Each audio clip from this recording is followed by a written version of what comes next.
but one thing I don't hear talked about a lot is glyphosate and Roundup and pesticides and herbicides, and how those are in so much of our food in the United States that even the healthy food, like all of your fruits and vegetables, and even the organic stuff that isn't supposed to have glyphosate in it, probably does have some traces of glyphosate, and if not, it has synthetic pesticides and herbicides. I think those are causing a huge amount of damage. This is just my hypothesis. They're causing a huge amount of damage, so much so that cutting out as much as you can of those pesticides and herbicides, even if that means you're not going to be eating your daily dose of spinach or whatever, makes you actually feel better.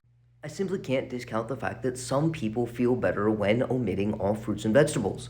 Whether it's necessary, I couldn't tell you, and is very dependent on the individual we are talking about. However, let's talk about how nervous we might have to be about the pesticides on fruits and vegetables. This study took an estimation of cancer risks and benefits. If half of the US population increased their fruit and vegetable consumption by 1 serving per day.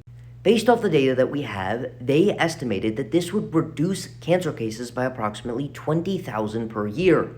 However, if we are speaking strictly about non-organic produce, the increased pesticide consumption may cause 10 cancer cases per year, meaning we would prevent 20,000, but we would cause 10.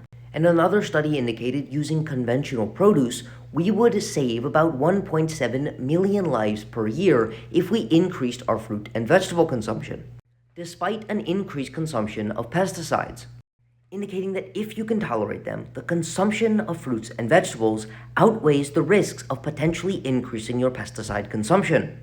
Very importantly, we can't simply eliminate the use of pesticides by getting organic foods, because organic foods still use pesticides. They are just considered organic pesticides rather than synthetic. However, just because they are organic does not mean that they are safer, and many of these organic pesticides can actually be more toxic than their synthetic alternatives. With that being said, if you are truly worried about pesticides, there are many washing and preparation techniques that can decrease the amount of pesticide residues in food products. One of the easiest being an alkaline electrolyzed water washing, which is essentially just washing your products with baking soda.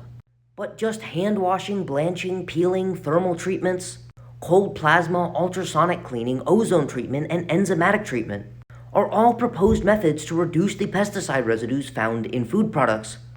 If you truly feel they are inducing symptoms, or you eat so much fruits and vegetables that it may actually become a risk for you.